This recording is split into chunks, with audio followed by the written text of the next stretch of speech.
set a goal? Who here has ever set a crazy goal? Well, Jack Canfield calls them big, fat, hairy, audacious goals. Fellow Toastmasters, today I am here to share with you 5 steps to accomplishing any big, crazy goal. When I was 18 years old, I was a cross-country runner,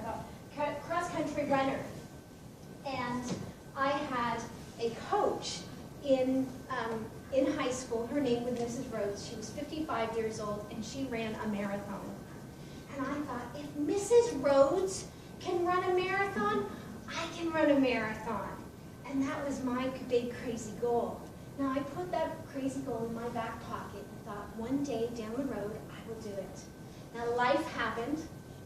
I hit my 30s. I had 4 kids, and I hadn't put on these shoes in forever. And I thought, you know what, I do want to run a marathon. Maybe I should start thinking about it. And as I got closer to 40, I thought, I don't want to be 55 when I run that marathon. I think I should really do something about it. So the first step was I decided where and when I was going to run this marathon.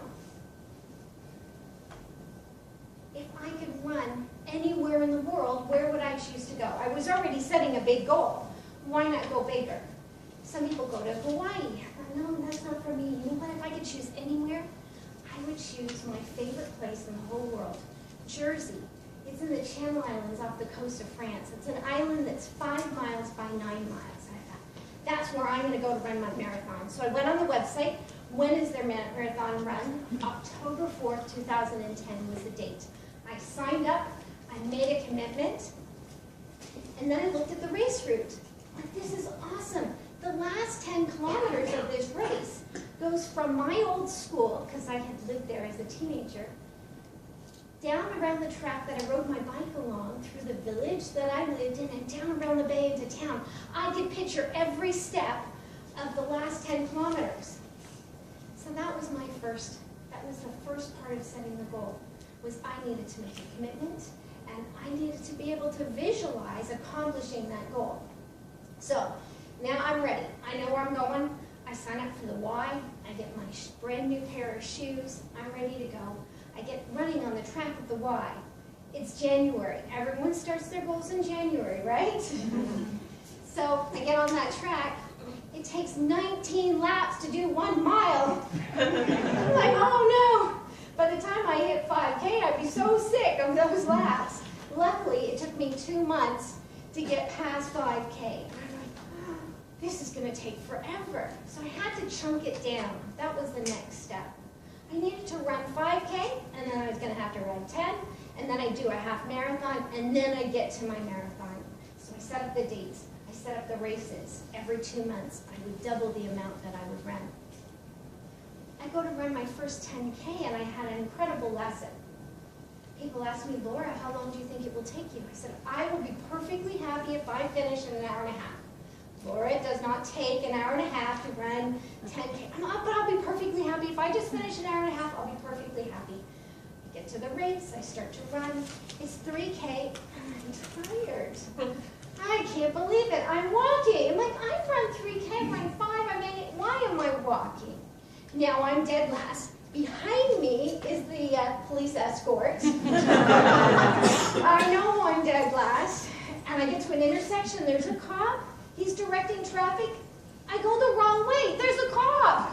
I still go the wrong way. The paramedics put me back on track. I get down to that chute at the end, and it says the sign, 1 hour, 30 minutes exactly. I did it to myself. I couldn't believe it. I teach this stuff all the time, how to set goals, and I had done it to myself. So I said, next race, I'm finishing in 1 hour and 10 minutes. I run the next race. I have a great race. I come down the chute once more, 1 hour, 9 minutes, 54 seconds. As I'm coming down the chute, I crossed at 1:10 and 9 seconds. So you need to know that when you set those intentions, it has a great impact on your goals. The next step for me was my half marathon. and I needed a motivator, chocolate. I ran the Port Dalhousie chocolate race. And it was a great race. Not only was I determined to get my medal, I was going to get that chocolate too. So what I needed to motivate me for my marathon was I was rewarding myself with this awesome trip to England. I got there, we stayed with my uncle, we were able to enjoy the island, I ran the race. I strategically put family and friends at different points along the race so that I could keep going, get that motivation.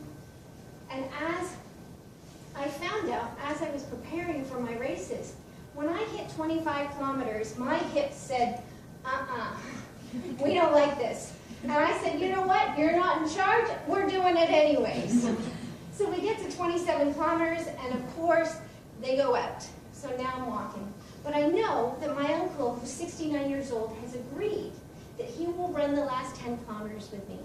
So I get to the 32-kilometer mark, and he's there, and we're going along, but I'm walking. And he's just a couple of steps ahead of me. And he's going a little faster than I'd like to go. I've just run 32 kilometers. And so we kept going along, and again, I'm dead last. And the paramedics are behind me, because I would stop and I go, ugh!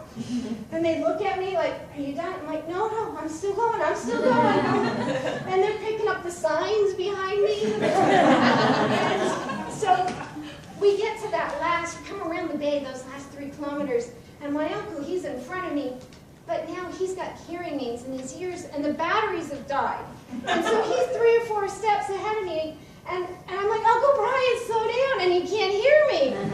Oh, come on. So I have to keep up to his pace now, because there's no stopping him, and he doesn't care. So we get to that last 100 meters, and I'm like, oh, I can see the finish line, and I make a run at it. I actually got up that last burst of energy and ran across the finish line.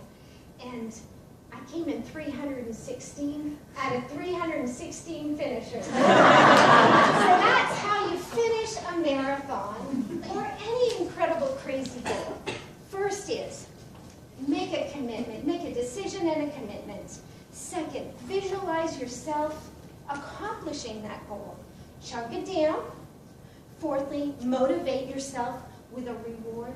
And lastly, use every resource you have to make it through to the end.